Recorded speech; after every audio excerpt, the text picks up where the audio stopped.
प्यारे बच्चों, आज हम क्लास 10th नियंत्रण एवं समन्वय का एक बहुत ही महत्वपूर्ण टॉपिक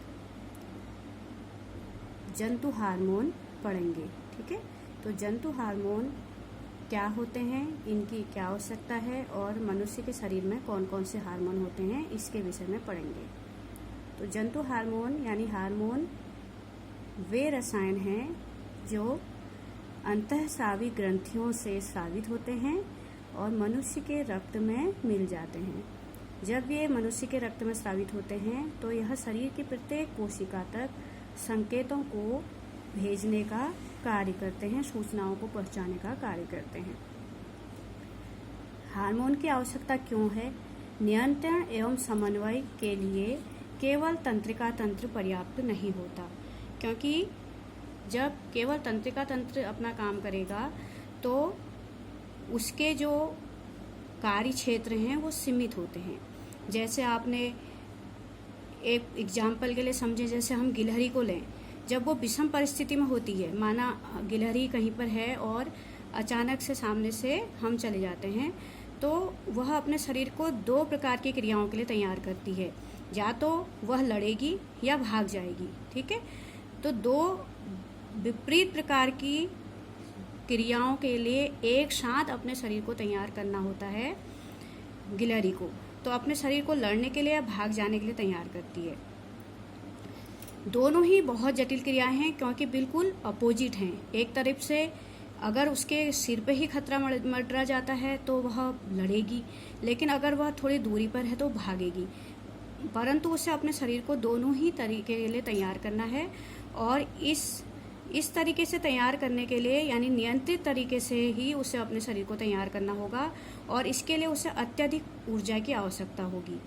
यदि केवल तंत्रिका तंत्र इस क्रिया में भाग लेगा तो जैसे कि आप जानते हैं कि अंग जो होते हैं वह ऊतकों से बने होते हैं, और ऊतक जो हैं वो अपने कार्य के लिए विशिष्ट होते हैं, यानी कि एक प्रकार के ऊतकों का समूह केवल एक ही प्रकार के कार्य कर सकता है, जबकि विषम परिस्थिति में लड़ने के लिए पूरे शरीर के अंगों का आपस में सामंजस्य होना जरूरी है।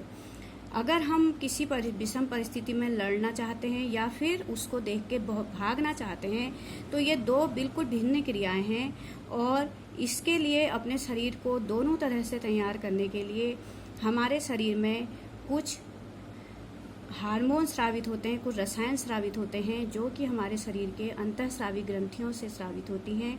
इन रसायनों को हार्मोन कहते हैं। ठीक है, क्योंकि यदि गिलहरी के शरीर अभिकल्प तंत्रिका कोशिका द्वारा केवल विद्युत आवेग पर आश्रित होगा, यानी कि गिलहरी अपने आप को केवल तंत्रिका तंत्र के आश्रय पर विद्युत आवेगों के मस्तिष्क पर जाने और वहां से वापस आने की क्रिया के लिए ही रुके रहेगी, तो जो भी ऊतक इस क्रिया में कार्य कर रहे होंगे उनका कार्य क्षेत्र सीमित होगा। और दूसरी ओर यदि रासायनिक संकेत भेजा जाता है तो यह शरीर के सभी कोशिकाओं तक पहुंचता है और आवश्यक परिवर्तित परिसर जो होता है वो बड़ा हो जाता है। अगर रसायन भी साथ साथ क्रिया करें तो ब्लड के द्वारा, रक्त के द्वारा शरीर के प्रत्येक भाग तक पहुंचेंगे और मनुष्य के या गिलहरी के शरीर के सभी अंगों के आपसी सामंजस्य बनेगा, जिसकी वजह से वह परिस्थिति से लड़ेगी और उद्दीपन के प्रति अनुक्रिया करेगी। तो इसमें सबसे पहले जिस हार्मोन की हम बात करेंगे, आज हम मनुष्य के शरीर के हार्मोन पढ़ेंगे। मनुष्य के शरीर का सबसे पहला हार्मोन, सबसे महत्वपूर्ण हार्मोन जो होता है वो एड्रेनलिन होता है। एड्रेनलिन हार्मोन जो होगा वह अधिवृक्क ग्रंथि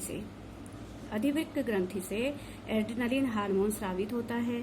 ठीक है, और इसका क्या काम है? अधिवृक्क ग्रंथि से स्रावित एड्रेनलिन हार्मोन द्वारा मनुष्य एवं अनेक जंतुओं में विषम परिस्थितियों से लड़ने के लिए रासायनिक संकेत भेजने का कार्य किया जाता है। यह संकेत उस अंगों की कोशिकाओं तक पहुंचता है जिन्हें आवश्यक कार्यवाही करनी होती है। तो जब कभी मनुष्य के सामने कोई विषम परिस्थिति आती है तो उस वक्त हम उसके शरीर से अधिवृक्क ग्रंथि से एड्रेनलिन हार्मोन स्रावित होता है। फॉर एग्जाम्पल, यदि आपके पीछे अचानक कोई कुत्ता पड़ जाता है, उस वक्त आपका शरीर दोनों ही क्रियाओं के लिए अपने को तैयार करेगा, या तो लड़ने के लिए या भागने के लिए। दो विपरीत क्रियाओं के लिए अपने शरीर को एक साथ तैयार करने के लिए बहुत अधिक ऊर्जा की आवश्यकता होती है और शरीर के सभी अंगों में उचित सामंजस्य की भी आवश्यकता होती है। उस वक्त ऐसी परिस्थिति में अधिविक्र ग्रंथि से एड्रेनलिन हार्मोन स्रावित होता है और मनुष्य को लड़ने के लिए तैयार करता है। क्या होता है जब एड्रेनलिन हार्मोन स्रावित होता है, उसके बाद मनुष्य के शरीर में क्या परिवर्तन आते हैं, तो ये मैं आपको बताऊंगी। अधिविक्र ग्रंथि से हार्मोन जब स्रावित होता है एड्रेनलिन, तो वह विषम परिस्थितियों से जूझने के लिए मनुष्य को तैयार करता है। एड्रेनलिन सीधा रुधिर में स्रावित हो जाता है और शरीर के विभिन्न भागों तक पहुंचा दिया जाता है। हृदय सहित यह लक्ष्य अंगों या विशिष्ट ऊतकों पर कार्य करता है। परिणाम स्वरूप हृदय की धड़कन बढ़ जाती है। आपने ध्यान दिया होगा उस समय हृदय की धड़कन बहुत तेज हो जाती है ताकि हमारी पेशियों को अधिक ऑक्सीजन की आपूर्ति हो सके, क्योंकि हमें दौड़ना है, भागना है, तो हमें बहुत अधिक हमारी मांसपेशियों को ऊर्जा चाहिए। इसके लिए हृदय बहुत तेजी से कार्य करता है और मांसपेशियों को ऊर्जा देने के लिए हृदय की धड़कन तेज हो जाती है और मांसपेशियों को बहुत अधिक ऊर्जा मिलती है। रुधिर की दिशा हमारे कंकाल पेशियों की ओर हो जाती है। जो ब्लड होता है हमारे शरीर में ब्लड होता है, धमनियों से हमारे शरीर के प्रत्येक भाग तक पहुंचता है। उस वक्त ब्लड की जो दिशा होती है वह मांसपेशियों की ओर होती है, यानी कि हाथों और पैरों की ओर होती है जिन्हें भागना होता है। उस समय एक और गतिविधि होती है, डायाफ्राम या हमारी पसलियां, हमारी सीने की पसलियां तेजी से संकुचित यानी कि सिकुड़ती हैं। इसकी वजह से हमारे सांस की दर भी बढ़ जाती है, यानी कि हमारा सांस बहुत तेजी से चलने लगती है। इस घटना का आपने कई बार अनुभव भी किया होगा कि जब आपके पीछे अचानक कोई चीज पड़ जाती है, यानी या फिर अचानक आपने कुत्ते को देख लिया और आप बहुत डरते हो, या बिल्ली को देख लिया आप डरते हो, तो उस वक्त जब आप भागते हो या फिर आक्रमण करने वाला अगर सामने वाला जीव है तो आप लड़ने के लिए खुद को तैयार करते हो, उस वक्त हमारे शरीर में बहुत अधिक परिवर्तन होते हैं। वह परिवर्तन एड्रेनलिन हार्मोन की वजह से होते हैं। क्या क्या परिवर्तन होते हैं? हमारे हृदय की धड़कन तेज हो जाती है, जो ब्लड का दिशा है वह हमारी मांसपेशियों की ओर हो जाती है। उसके अलावा हमारी सीना जो है वो डायाफ्राम जो है वो संकुचित होता है और हमारी सांस की दर बहुत तेजी से बढ़ जाती है। और ये सारी अनुक्रियाएं मिलकर के जंतु शरीर को स्थिति से निपटने के लिए तैयार करती है। ये सारी स्थितियां, अनुक्रियाएं एक साथ जंतु के शरीर को स्थिति से निपटने के लिए तैयार करती है। इसका मतलब जंतु हार्मोन जो होते हैं हमारे अंतःस्रावी ग्रंथियों के भाग हैं जो हमारे शरीर में नियंत्रण एवं समन्वय का कार्य करते हैं। नियंत्रण और समन्वय का कार्य तंत्रिका तंत्र के साथ साथ हार्मोन भी करते हैं। ये अंतःस्रावी ग्रंथियों से स्रावित होते हैं, जिसमें से एक मैंने आपको बताया अधिवृक्क ग्रंथि। अधिवृक्क ग्रंथि से एड्रेनलिन हार्मोन स्रावित होता है जो विषम परिस्थितियों से लड़ने के लिए हमें तैयार करता है। एक दूसरा हार्मोन है थायरॉक्सिन।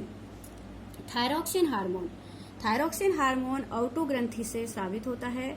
औटो ग्रंथि से स्रावित होने वाले थायरॉक्सिन का काम हमारे शरीर की वृद्धि को और संतुलन को उचित बनाए रखना है। ठीक है, औटो ग्रंथि से थायरॉक्सिन हार्मोन स्रावित होता है। थायरॉक्सिन हार्मोन कार्बोहाइड्रेट, प्रोटीन और वसा के पाचन में हमारे शरीर को मदद करता है और नियंत्रित करता है कि कितनी कार्बोहाइड्रेट, प्रोटीन और वसा हमारे शरीर को मिले। इसका नियंत्रण थायरॉक्सिन हार्मोन करता है जो कि औटो ग्रंथि से निकलता है। और इसकी वजह से क्या होता है, हमारे शरीर की वृद्धि एक संतुलित मात्रा में होती है। प्रोटीन, वसा एवं फैट, यानी प्रोटीन, वसा, फैट या और कार्बोहाइड्रेट के पाचन को नियंत्रित करने का काम जो है वह औटो ग्रंथि से निकलने वाला थायरॉक्सिन हार्मोन करता है। और सबसे बड़ी बात बताऊं बच्चों, थायरॉक्सिन हार्मोन के स्रावित होने के लिए आयोडीन बहुत जरूरी है। और आयोडीन जो है वह हमें नमक से प्राप्त होता है। जब हम खाने में आयोडीन युक्त नमक खाते हैं तो वह हमारे शरीर के लिए बहुत उपयोगी होता है। तभी हम हमेशा एडवर्टाइज में भी देखते हैं और सुनते भी हैं कि नमक के पैकेट में आयोडीन युक्त नमक जरूर होना चाहिए, क्योंकि जब हमारे आहार में आयोडीन युक्त नमक होगा तो औटो ग्रंथि से थायरॉक्सिन हार्मोन जो है वो अच्छी से स्रावित होगा। और थायरॉक्सिन हार्मोन जैसे मैंने आपको बताया कि कार्बोहाइड्रेट, प्रोटीन और वसा के पाचन को नियंत्रण करता है ताकि एक संतुलित वृद्धि हमारे शरीर की हो सके। ठीक है, तो ये तो औटो ग्रंथि से निकलने वाले थायरॉक्सिन हार्मोन का कार्य हो गया। और इसके लिए आयोडीन युक्त नमक खाना जरूरी है, क्योंकि आयोडीन युक्त नमक जो है वो थायरॉक्सिन हार्मोन के स्रावण में मदद करता है। इसके बाद अगली हमारी जो अंतःस्रावी ग्रंथि है वो है पीयूष ग्रंथि। ठीक है, पहली आपको बताई अधिविक्ट ग्रंथि जिससे एड्रेनलिन हार्मोन निकलता है, फिर मैंने बताया आउटू ग्रंथि जिसमें से थायरॉक्सिन हार्मोन निकलता है। अब अगली है हमारी पीयूष ग्रंथि। पीयूष ग्रंथि हमारे शरीर की मास्टर ग्रंथि कहलाती है, क्योंकि इससे बहुत ही बहुमूल्य हार्मोन स्रावित होते हैं। वृद्धि से संबंधित हार्मोन इसी ग्रंथि से स्रावित होते हैं। यह हमारे शरीर की मास्टर ग्रंथि कहलाती है और वृद्धि से संबंधित हार्मोन इससे निकलते हैं, और यदि वृद्धि से संबंधित हार्मोन उचित प्रकार से इसमें नहीं स्रावित होंगे तो मनुष्य की वृद्धि रुक जाती है। ठीक है, कभी कभी आपने बहुत छोटे आकार के व्यक्ति देखे होंगे, छोटे साइज के। उसका कारण यही होता है कि पीयूष ग्रंथि से निकलने वाले वृद्धि हार्मोन के स्रावण में कमी होने के कारण व्यक्ति की लंबाई छोटी रह जाती है, और इसके बहुत अधिक स्रावण होने से व्यक्ति जरूरत से ज्यादा लंबा हो जाता है। इसका मतलब है पीयूष ग्रंथि जो कि हमारे शरीर की मास्टर ग्रंथि कहलाती है, इससे निकलने वाले हार्मोन शरीर की वृद्धि को नियंत्रित करते हैं, उचित वृद्धि करते हैं जितनी की आवश्यक है, और यही वृद्धि हार्मोन जो होते हैं यह मनुष्य के वृद्धि और विकास को नियंत्रित करता है। इसके अधिक स्रावण से व्यक्ति अधिक लंबा हो जाएगा जरूरत से ज्यादा, और कम स्रावण से व्यक्ति छोटा रह जाएगा। तो यह हमारे शरीर की मास्टर ग्रंथि कहलाती है। अगला हार्मोन है टेस्टोस्टेरोन और एस्ट्रोजन। ठीक है, तो टेस्टोस्टेरोन जो होता है वह मनुष्य के जो बॉयज होते हैं, मेल होते हैं, नर होते हैं, उनके वृषण से स्रावित होता है, और जो लड़कियां होती हैं, गर्ल्स होती हैं यानी वुमेन होती हैं, उनके अंडाशय से स्रावित होता है। ये हार्मोन जो हैं जब व्यक्ति बच्चा 10-12 साल की एज का हो जाता है उसके बाद स्रावित होने शुरू होते हैं। तो नर के वृषण से टेस्टोस्टेरोन हार्मोन स्रावित होता है, जो उसके अंदर बहुत सारे परिवर्तन करता है। आप देखोगे कि 12-14 साल की उम्र में लड़के लड़कियों के शरीर में बहुत सारे परिवर्तन होते हैं, अंदर एवं बाहर दोनों तरह। इसका कारण ये हार्मोन है जो कि नर में वृषण से स्रावित होते हैं जिसका नाम है टेस्टोस्टेरोन, और मादा में अंडाशय से स्रावित होते हैं जिसका नाम है एस्ट्रोजन। यही मनुष्य नर और मादा के शरीर में बहुत सारे परिवर्तन करते हैं। ठीक है, बाहरी एवं भीतरी दोनों परिवर्तन, जैसे लड़कों में दाढ़ी मूंछ आ जाती है, ठीक है, और लड़कियों का वक्षस्थल बढ़ जाता है। तो ये परिवर्तन जो शरीर में होते हैं वह वृषण से निकलने वाले टेस्टोस्टेरोन हार्मोन की वजह से, और लड़कियों में ये परिवर्तन होते हैं अंडाशय से निकलने वाले एस्ट्रोजन हार्मोन से। अगला बहुत ही इंपॉर्टेंट हार्मोन है जो कि अग्नाशय से स्रावित होता है। अग्नाशय यानी जिसको हम पैंक्रियाज कहते हैं, उससे इंसुलिन हार्मोन निकलता है। इंसुलिन हार्मोन हमारे शरीर में शुगर यानी शर्करा की मात्रा को नियंत्रित करता है। यदि किसी के शरीर में इंसुलिन हार्मोन उचित प्रकार से स्रावित हो रहा है तो मनुष्य के शरीर में रुधिर में कितना शर्करा जाएगी उसको नियंत्रित कर लेता है। यदि इंसुलिन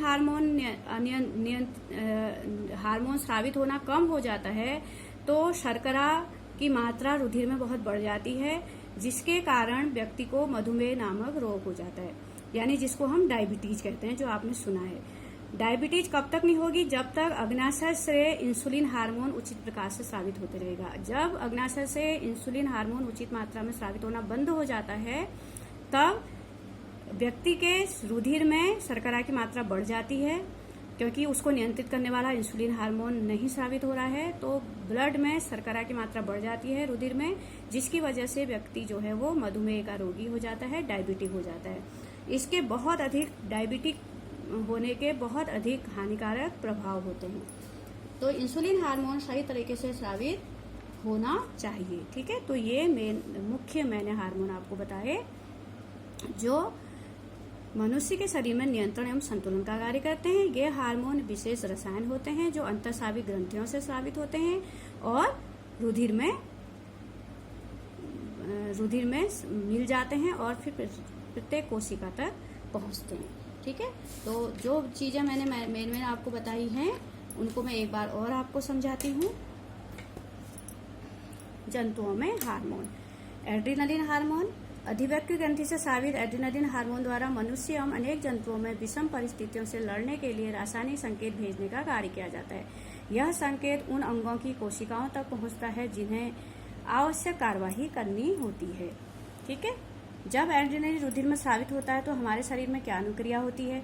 जब एड्रेनलिन सीधा रुधिर में स्रावित हो जाता है और शरीर के विभिन्न भागों तक पहुंचा दिया जाता है, हृदय सहित या लक्ष्य अंगों या विशिष्ट ऊतकों पर कार्य करता है।